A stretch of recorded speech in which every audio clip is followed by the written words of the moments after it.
Welcome to the HR Hub. I'm Andrea Adams, and today we're going to talk about retention, exploring the role of managers so we can set up those managers for success. Keep listening to learn about this, or subscribe to the show to learn about all kinds of things related to HR. You can also find me on YouTube. Today, my guest is again Cara Silletto. Cara is the Chief Retention Officer for Magnet Culture, and she regularly speaks at conferences about retention. She's written a book about retention, which is called Staying Power and is in her background. She's also been called a game changer by Workforce Magazine. Hi, Cara. How are you? Hello, hello. Good to talk with you again. Well, thanks for being here. So we're talking about managers today. Remind us primarily why people leave or stay at an organization. Sure. So I would argue as a retention expert that managers have the most influence on whether people stay or go, because there it's schedule issues, pay issues, team conflict issues. A really great manager can often buffer that scenario and get that person to stay longer by finding a compromise, training them more properly, or supporting them in whatever ways they need to create that better place to work. Mm-hmm. You specifically use the words stay longer. Yeah. So let's also review what is our ultimate goal with respect to retention. Sure. So we're not going to keep people forever. Let's be honest. Yeah, we don't want to keep some of them forever. Absolutely. Absolutely. That's true too. But I will say that average length of tenure tends to be shrinking, whether you're seeing 1 to 2 year people stay 90 days or you're seeing 5 to 10 year people stay 2 years instead. We just don't have those long-term benefits that used to keep people for years or even decades. Like most clients I work with don't have a pension anymore. And honestly, even if you did offer a pension, no one under 40 believes you. So I don't think they're ever going to see those dollars that are promised to them, because in the news, we see that companies go under or they get out or it's underfunded over time and things like that. So we just have a different employer-employee relationship now, and we have to realize that it has to be mutually beneficial at all times. And the moment that the company doesn't need that talent anymore, they're going to let them go or cut their hours. And the moment that an employee doesn't think it's a fit anymore, they're going to walk away and go to a new opportunity. So if we focus on creating that mutually beneficial opportunity, then we can keep people longer by listening to them and really making sure that that fit stays a fit as long as we want them to stay. Okay. So what are some misconceptions about the role of managers? Are there any? Well, I would say the role of manager has significantly changed in the last 20 years, because now we're asking most managers to be productive in their roles and not just to manage other people. So I'll give you an example. My mom was a corporate accountant, and she was what was called a frontline leader. She was over 5 staff accountants, and she was still a staff accountant herself. She wasn't really in management, but she was the frontline leader for those other 5 folks. Well, at that company, they gave 2 to 3 weeks of paid time off, and her team had been there a long time. So all 5 people had 3 weeks of PTO a year that they could use. So right there, that's 15 weeks of PTO that had to be covered by somebody. And it wasn't going to be the manager. It was going to be the frontline leader that was going to fill in for that. So my mom was given maybe 25% of everybody else's workloads, that she had to get some of the reporting done and do her own work. But she had 75% of her time to go to the departmental meetings and learn what her team needed to hear. She had that time to then fill in for everybody's paid time off when they were gone. If they lost somebody, she filled the vacant role. She hired the new person and she would train them until they were fully productive. And then after, I think she was in that role for 5 or 6 years, and then this corporate group decided to eliminate the frontline leaders and said, we don't need to do that. We need all of our accountants to be 100% productive all the time. We don't need somebody on payroll that's only 25% productive, is what it looked like, right? That she only had 25% of the workload they had as far as the productive outcomes. And so as soon as they eliminated that position, now she was able to go to a different department at that company. She got hired in a different department. But then those 5 accountants, they were furious because now they have to work overtime because they were all salary. They had to work overtime to absorb each other's paid time off. Mind you, that's 15 weeks a year that they have to help each other. And if somebody quit, they had to work overtime until their manager, who now had 30 direct reports, because this was a person multiple layers in, right? Until they had time to interview and hire and bring on somebody new. And they weren't in a rush because they weren't doing the job.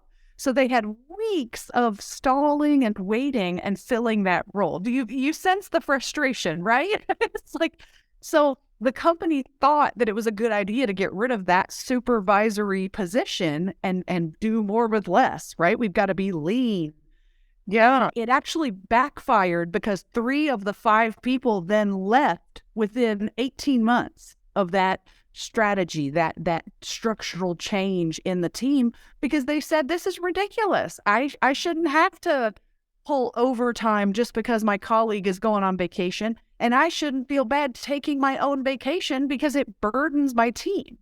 So that's just one of those things I've seen change over the last 20 years is that now there's no cushion. There's no mid-level management or assistant to fill that in, right? It's crazy.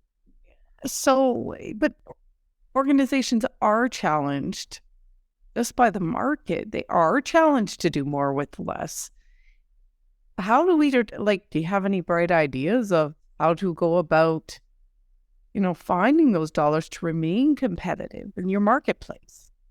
Sure. So if we think much bigger picture, this goes outside the realm of what most HR pros can get involved with, but we do often care more now about shareholders and about the stakeholders of the organization. And we know that executive pay has skyrocketed in the last 20 or 30 years. And then we say things like that of like, well, where are we going to get these dollars from? And how are we still going to hit our numbers?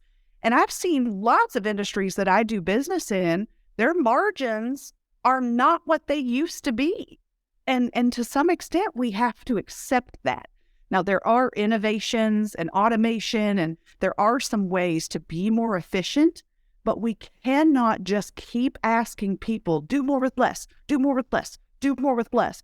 I explain that as kind of a pendulum that we swing. And we have swung the do more with less pendulum as far as it could possibly go. And the employees now are saying, no more. I cannot do more with less. And in fact, that's where we got last year's phenomenon of quiet quitting, because employees said, I am not going to keep doing more with less. I am simply going to do my job and do the best I can. And I'm not going to stress over these out of whack expectations anymore, because it's just not even possible. It's not sustainable. So with a lot of executive teams that I work with, I have to talk about the sustainability of their business model and of their profit margins. And some of them say, oh, we can't raise prices for our customers. We'll lose customers.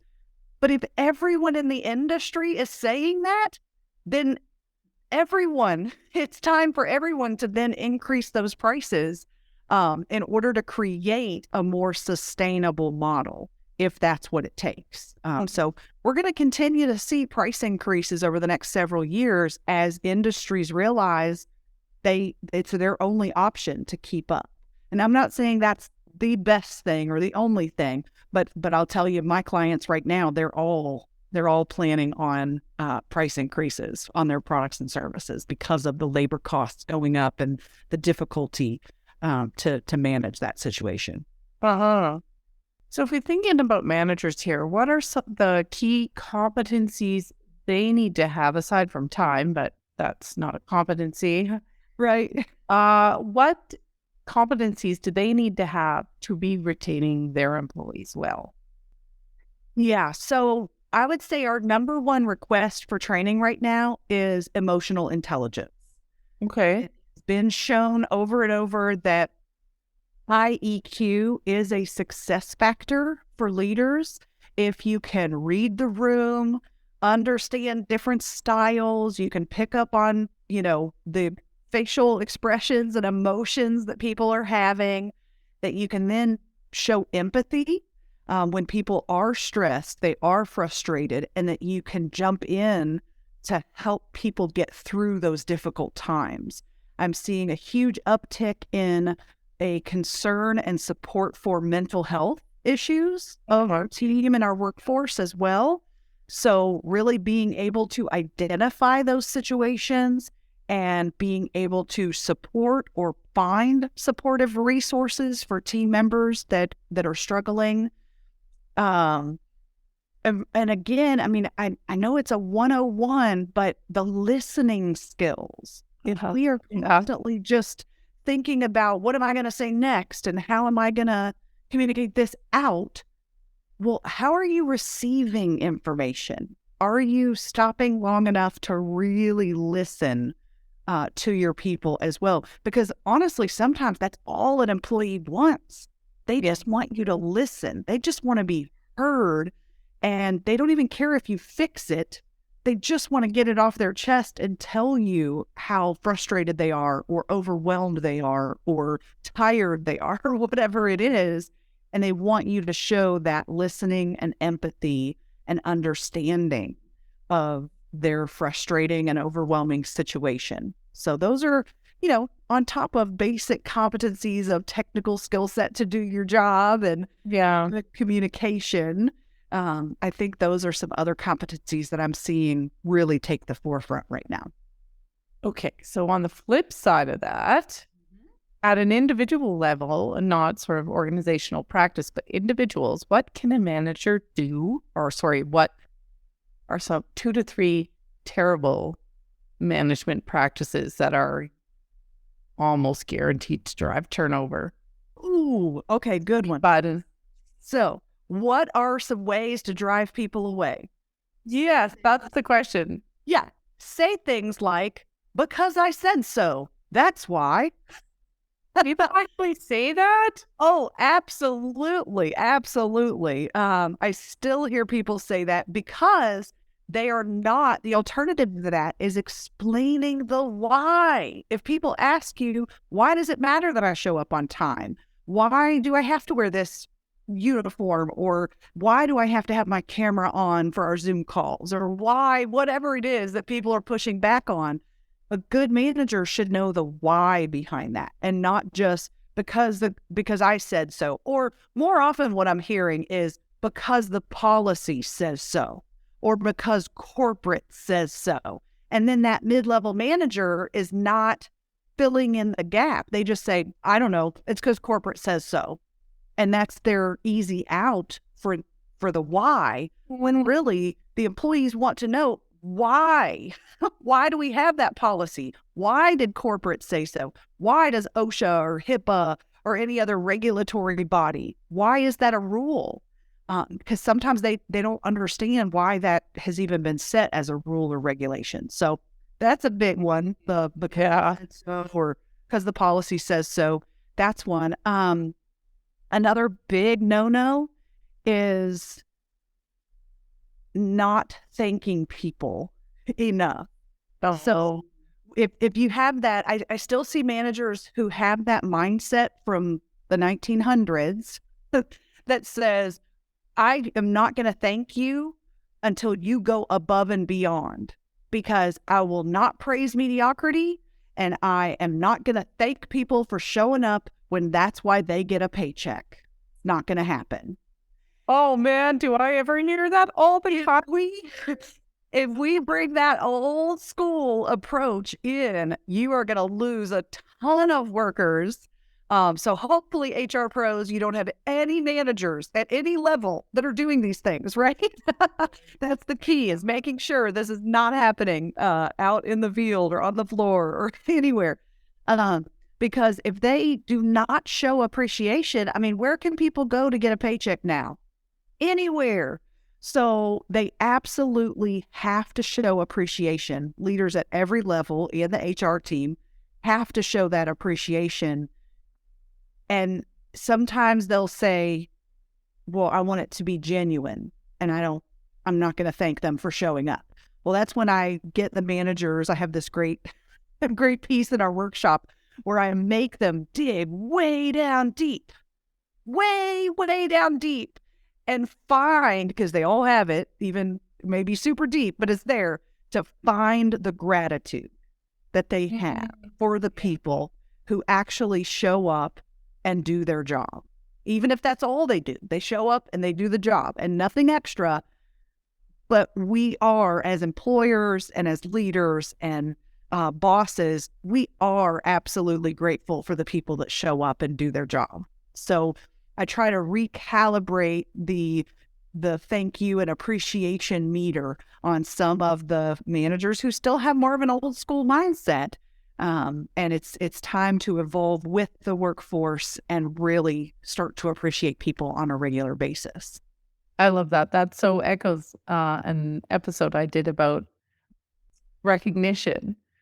And she said, and she was saying, recognition is part of the solution to the turnover. Yes. And now you're saying the same thing, but just from the other angle. So there you go, people. Recognition. So what is HR's role in recognition? So I do think because the managers are so busy with their own jobs, their own meetings and responsibilities and conflict on the team and everything else, I think anything that HR can do to support the managers in these tactics. So it may sound simple or elementary, but can you send reminders? Can you put reminders on their calendars or remind managers to set kind of challenges and goals for them to thank one person every day this week for a very specific thing that you appreciate about them. And you can kind of set those healthy competition type challenges or just send daily or weekly reminders to those managers, because they're moving a million miles a minute in all different directions, just like you are. But you may be able to bring a little bit more structure to appreciation and other communication tools too. You know, that extends to other things about checking in genuinely with your people and tools to reduce conflict on the team. HR can usually help kind of feed some of those tools and tactics and reminders out to the managers in the middle of all the fires that they're fighting. What metrics should HR be reporting on with respect to turnover? So most companies are tracking their annual turnover percentage, right, of how many people left versus the total number of employees. And some of my clients, it's as low as 10 or 20%, but that's still a lot for them. And other clients with lower wage frontline workers, they have 120% turnover because the same positions turn over 5 times in 1 year sometimes. So that annual turnover percentage, it's good to know that. And certainly you'll want that on your metric scorecard. But another thing that we encourage you to do is we separate our workforce into 2 different buckets. One we call the trees. These are the deep-rooted folks in the organization, and they're much less of a flight risk. They could get poached or they might retire. They could burn out. Sometimes that happens, but most of the trees in the organization who've been there a while, they're not probably looking for another job and likely to go anywhere. Then the newer hires are the roles that we consider a revolving door, okay? So you got your trees, you got your revolving door, and your revolving door, some companies it's 30, 60, 90-day revolving door. Other companies it's more like a 2 to 3 year or 3 or 4 year revolving door. But those people used to stay 10 years and now they don't stay near as long, right? Yeah. So whatever your revolving door is, the calculation is this: take the trees out. Take the people who've been there a lot longer than everyone else, take that out of your calculation, because they are probably skewing your calculation of turnover, because the revolving door might be getting faster and faster every year, but because you've got a whole lot of trees over here, it's not showing up as a very big number in your turnover. So instead, I want you to pull the last 5 or 10 years if you can, but definitely pull the last 5 years of hire dates and termination dates, okay? And figure out the average length of tenure for each of that year's new hires. So 5 years ago, what was the average length of tenure for the people that you hired 5 years ago? Then 4 years ago, what was the average length of tenure for those folks? 3 years ago, 2 years ago. And what most of the organizations I work with, what they find is the average length of tenure is shrinking. And those people are not staying 5 or 10 years. They're staying 1 year, 2 years, 3 years, and it continues to get smaller. So if you start calculating it that way instead, as what is our average length of tenure, then you can attack the real problems of, okay, why are these people leaving after only 6 months or after 18 months or whatever those magic numbers are for you? And you can get much more pinpointed on the strategies and the tactics to keep people longer through that dip, that particular dip in their tenure. Does that make sense? Gives me food for thought. Okay, so there's going to be people out there that are like, some of this is resonating. Where can they learn more? Sure. So I have the book Staying Power, as you mentioned. It's available on Amazon, Kindle, Audible. I am on LinkedIn as Cara Silletto. Okay. Constantly posting updates about the workforce market and retention strategies. And if you go to magnetvault, VAULT.com, that's our hidden page of downloadable retention resources. And you're welcome to go in there, and we've got all kinds of downloadable tools and templates, cost of turnover worksheet, all kinds of fun stuff. So hopefully something in the vault will also be a good resource for you. I'm going to check that out. All right. Well, thanks, Cara. I'm reflecting on this compression that we're seeing in the workforce of doing more with less, and in particular, asking managers to do more with less. I'm going to reflect on that and see how that's playing out with some of my clients. But we have reached the end of this episode. Thanks for listening out there. We'll catch you next time when I talk with another insightful guest.